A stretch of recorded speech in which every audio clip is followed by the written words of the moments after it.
It's a Sasquatch.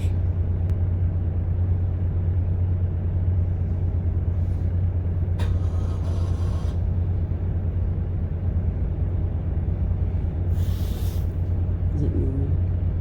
Not now. Of course, a little. There it goes. There it is.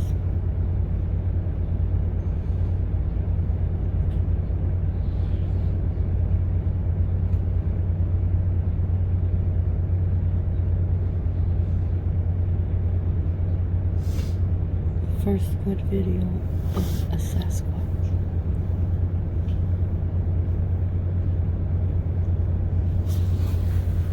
Hi guys, White Witch 110 here. How was everybody's Wednesday? Mine went by quickly, but that's okay. And we had a friend of ours at work retire today. She's said to her, well, tomorrow morning, you get up and then you realize you don't have to go into work. And she said, sister, I've been waiting a long time. So I guess she'll be sleeping in tomorrow morning. But on the days when we have the bad weather, she'll be saying, yep, I don't have to go out in that. So I'll put some photos in here of her and a couple of us. And also her cake. It was a really pretty cake.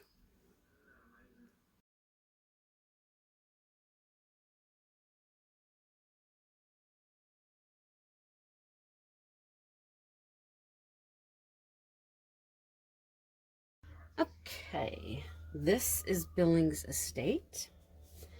I do have a video from last June where hubby and I went to the community center where the artifacts, some of the artifacts for the home are kept, if you want to check that out. Now, the Billings Estate, the home was built between 1827 and 1829. It was home to the Massachusetts-born Bradish Billings. It is Ottawa's oldest wood frame building, and he was the first settler in Gloucester Township. It is a National Historic Site of Canada, which was designated in 1968, and members of the Billings family remained on the estate until 1975. It is now operated by the City of Ottawa. There are over 13,000 artifacts. Part of the artifacts are stored in a community center basement, climate controlled. You can see these items during doors open, and that's usually the first weekend of June. Bradish did not like cameras, so the only photo that was taken of him was his death photo. And it was kept on a register in their little gift shop. And when it was removed, strange things started to happen. So his photo was placed back on the register. And staff who are leaving for the evening ensure that all the lights are off in the home before going. But when they turn back, once outside, the light in the ballroom is on.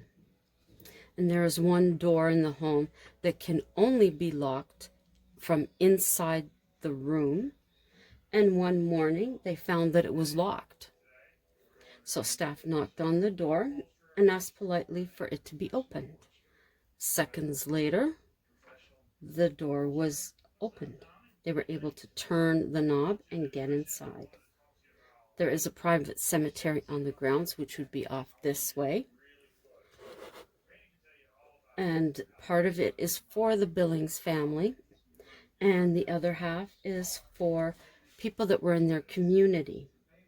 One of the people in the community was Barney Riley. He was a gentleman who lost his life in a fire trying to fix a fuse under a home. It was said that his friends brought him to the cemetery, dug a hole, put his body in, threw earth back on it, and left. So there is no marker for his grave, but he's there. And people claim that he is also one of the apparitions that is seen walking on the grounds. This is the next home that I'm going to be talking about. It's Heinzman House in Markham, Ontario. Anthony Hollingshead was awarded the property July 1798. He was originally from New Jersey and a veteran of the American Revolutionary War. Anthony, his wife Elizabeth, son Anthony Jr., and daughter, with her husband and child, lived in a 2-room, 1.5-story farmhouse. The original mud house is the earliest built in the province on record. 1817, Anthony passed away and his family sold the property. The Honorable George Cruikshank became the second owner. He was a trusted friend to Lieutenant Governor John Graves Simcoe. George built a 13-room mansion on the property, black walnut and moldings throughout the house. The walnut was harvested from the estate. 1859, at 86, George passed away. His wife and child inherited the estate and some property in Toronto. 1881, John Francis, with his sons Samuel and Elijah, bought the property and set up a farm. Elijah sold his share to Samuel, who then moved to England. In 1930, Charles Theodore Heinzman and his wife Marion purchased Sunnyside Manor for $100,000. Charles passed away September 1954, and his wife a few years later. In 1959, the manor was sold to developers for $880,000. Residents were concerned the manor would be demolished for a high-rise. Allen Sumner convinced the town to purchase the property in 1966. In 1984, the manor was designated a heritage site. May 2000, it was presented with the first Union flag by the United Empire Loyalists Association of Canada. The Hollingshead family held a reunion there July 2000. Cruikshank is said to be seen peering over the banister with an annoyed expression on his face. And a woman in Burgundy has also been reported with a man that looks similar to Cruikshank. And also, there have been reports of a man walking through walls in the basement. And this is the next building. It's the Royal Conservatory in Toronto. It was founded in 1886 by Edward Fisher. It is a non-profit music education school. Some of its alumni are Glenn Gould, Diana Krall, Oscar Peterson, and Sarah McLachlan. In 1976, Ontario Heritage Foundation designated McMaster Hall as a building of historical significance. In 1984, a student preparing for a piano exam heard heavy footsteps coming down the hall. A face appeared in the window. Then the sound of someone sitting in a chair outside the door. He got up to see who it was, but no one was there. The sound of a door being tested to open occurs, and when students check, no one is there. A student reported being on the stair and observing a stocky person in a dark cape and top hat hurrying behind him up the stairs, but no one was actually there. A female spirit that is believed to be a poltergeist does some tricks. 2 women spirits have been reported on the 2nd and 3rd floors. They either are wearing red tops or red dresses. One is felt to enter rooms, and there are rumors of bodies buried under the chapel floor. They were nixed when renovations were done. No bodies were found under the floor. Now everybody knows this one. It's a pigeon. And I do have some videos of these critters on my balcony. which it seems that they absolutely love. Could be because we get the sun all day. But they're more known in the birding circles as a rock dove. They're 31 to 33 centimeters in length. The male is usually larger. They nest on ledges in barns, buildings, cliffs, and bridges. Their nests are made of sticks, grass, and other vegetation. They will lay 2 eggs that will hatch in 16 to 19 days, and they can raise many broods all year long. The pair will feed the young pigeon milk. Now, I did have this for the mourning dove. It is a thick liquid in the throat of the bird, so it's not actual. It's a gland that they have that produces this. It is not actual true milk. They will eat waste grain, seeds, fruits, and occasionally insects. You can find them everywhere.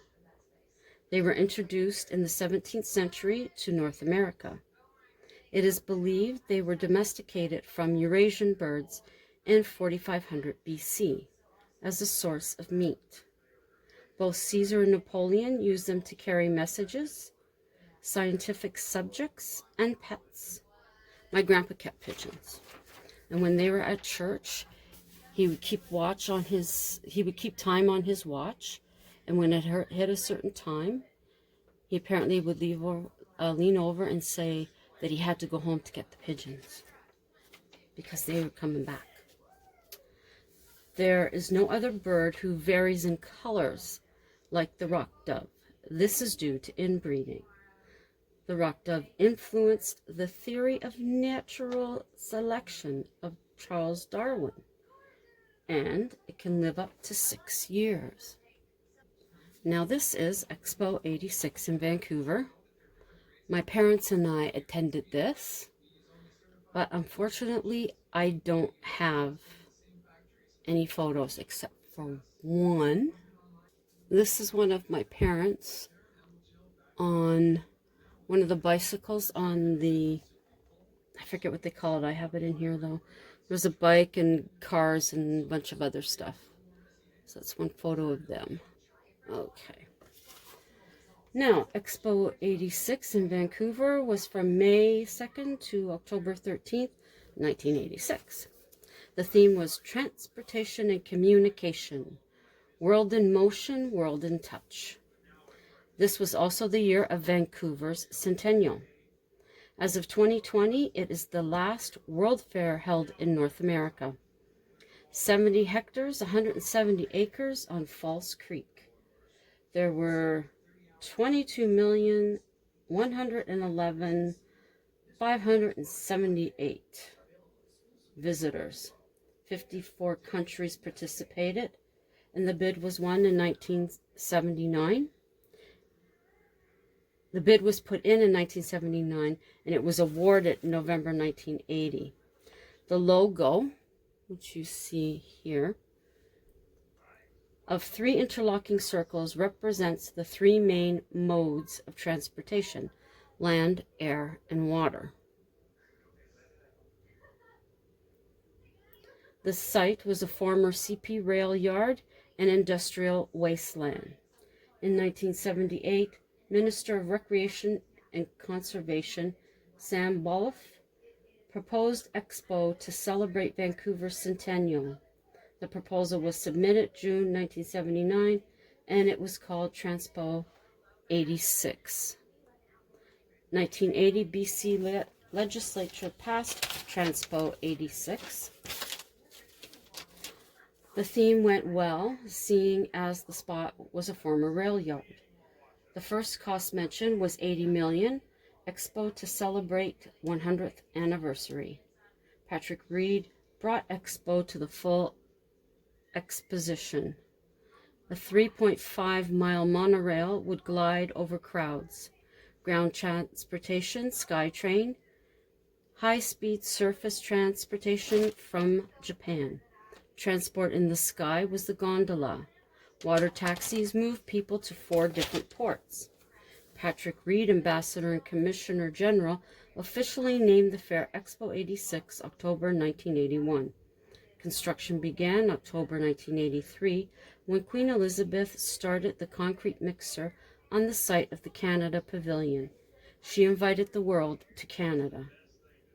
A 5-month labor dispute halted construction. Expo Center opened May 1985 as a preview to the fair. Final expenditure was $802 million, a deficit of $311 million, revenue of $491 million, and economic distribution $3,700 million. More than 1,000 low-income residents were evicted, in some cases with just a day's notice. The BC laws governing single-room occupancy states owners are not required more than that. They also did not need to give written notice. Olaf Solheim had lived in one of these locations for a decade. He was found a new home, but was so upset he stopped eating and died a month later. His cause of death was asserted due to the eviction by John Batherwick, Chief Medical Officer. He'd been moved from where he was to a place he didn't want to be, and he simply lost his will to live, and he died. Expo 86 was opened by Prince Charles and Princess Diana of Wales, and then Prime Minister Brian Mulroney on May 2nd. Participants were given the choice to design their own pavilion or less expensive module, a 2.5-story high with floor space equal to a third of a city block. These squares could be placed together in any arrangement. The roof allowed uninterrupted space. Expo 86 was categorized as a Class 2 or specialized exhibition, specific emphasis on transportation and communication. Some popular people who attended were Prince Charles and Princess Diana, the Crown Prince and Princess of Norway, Saudi Arabian Prince Sultan bin Salam Al Saud, Prime Minister Margaret Thatcher, former Prime Minister Pierre Trudeau, Vice President George Bush. Some of the concerts that were held there: Harry Belafonte, Anne Murray, Bruce Cockburn, Billy Ocean, Eurythmics, Loverboy, Liberace, Gowan, Mormon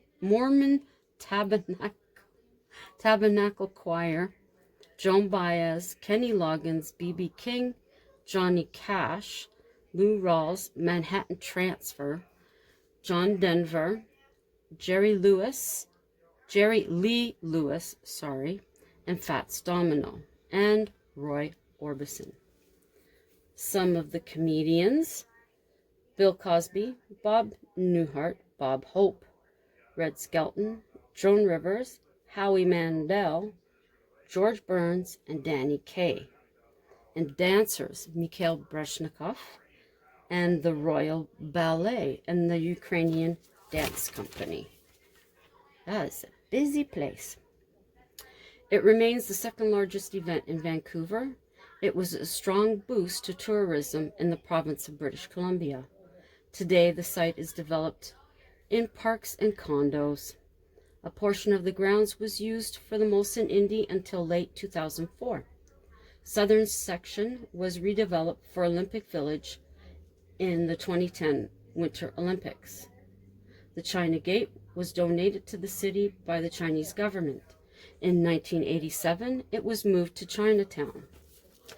The China Gate Cafe was moved to Skettle, BC, and is now the Lighthouse Pub. World's largest skating rink is now in Duncan, BC. Scream Machine roller coaster is now Ninja at Six Flags St. Louis. Spirit Catcher sculpture is in Barrie, Ontario, and the Nukshuk used at the Northwest Territory Pavilion is in English Bay Beach. It was the inspiration for the Winter Olympic logo. The monorail now resides at Alton Towers theme park in England. The McBarge, floating McDonald's restaurant, was taken to Maple Ridge, BC, and in 2015 it was there to be refurbished. McDonald's spaceship is now on top of the Lighthouse Pub. Site furniture was relocated to the Pacific National Exhibition and other parks in Greater Vancouver. Folklife Pavilion is now a shopping center on Gaborio Island, BC. Sorry if I got that wrong. The UFO H2O is Mount Layton Hot Springs Resort in Terrace, BC. Dragon boats used to celebrate Hong Kong Day are now in Salmon Arm, BC, fully restored. Some of the modules survived until 2013. Others can be found in Tilbury Industrial Park in Delta, BC. The Russian Pavilion is in New Westminster, BC, housing machinery for Kruger Products paper plant. Bench seating with 86 logo can be found throughout Vancouver, notably along White Rock Beach. The pier built for the expo is still on the north side of Keats Island. And former employees have celebrated the 20th anniversary reunion, and others have celebrated the 20th anniversary of the closing in 2006. Yet another group celebrated the 25th anniversary in 2011. So it's nice to know that a lot of the stuff that was on the site, according to the information I found, was spread out everywhere. I think that's a really positive thing. Do I remember a lot of going there? I remember this, the big thing, but there's a lot of it that's, Now this would be where that bicycle was. But that's how big. Now they did give you a little booklet to get stamped at every place that you went to. I did have one, but unfortunately I don't now. This is still there, the Canadian Pavilion, I believe that is. There's one of the dragon boats, I would imagine. I would say I don't think I went up in the gondola because I do not like heights. There's Italia. Pretty cool. So that's it for this evening. I have no story to tell except for the haunted ones I told you. I thought, well, I did start one, but I couldn't find it, so I think I threw it out, which I am famous for doing. So, sorry about that. Hopefully, I can get some crafts together for you. I've been really slacking with that stuff, but I'll get my butt on it soon and get that together. So to my loyals, as always, thank you so much for coming by. I appreciate you, love you guys. You're like family. Anybody who's just drifting on through, please feel free to look at any of my other videos. Even check out some of the ones that I've referred to in this vlog. If you like them, consider a thumbs up. Leave me a comment. I love reading the comments. I will get back to you. And share them out if you think there's anything there that someone else might be interested. There's a wide array of crafts, of facts, of haunts, of cooking crafts, and a mumbo jumbo of everything. And while you're here, if you like what you see, consider subscribing. And if you can click or touch the notification bell, that way you'll know when I upload again. So it's the middle of the week. Tomorrow's Thursday. Week's going by fast. I'm fine with that. I think we might be getting some snow tonight and tomorrow morning. I could be wrong. And then someone was telling me today that there are apparently 2 systems that may meet, and that part of New York State may get a good dump of snow, and then it'll be coming our way. That would be, I think that's Monday and Tuesday. So I'm hoping that they don't converge and that they don't come up here. If anything, they can go out onto the water and just do their business out there, because we have had enough snow. We're getting little tastes of spring. Today, I was just out to take the garbage in my jacket. I didn't need my heavy coat. It was beautiful. So we want more of that. Anyways, guys, have a great rest of the evening. And as always, ciao for now.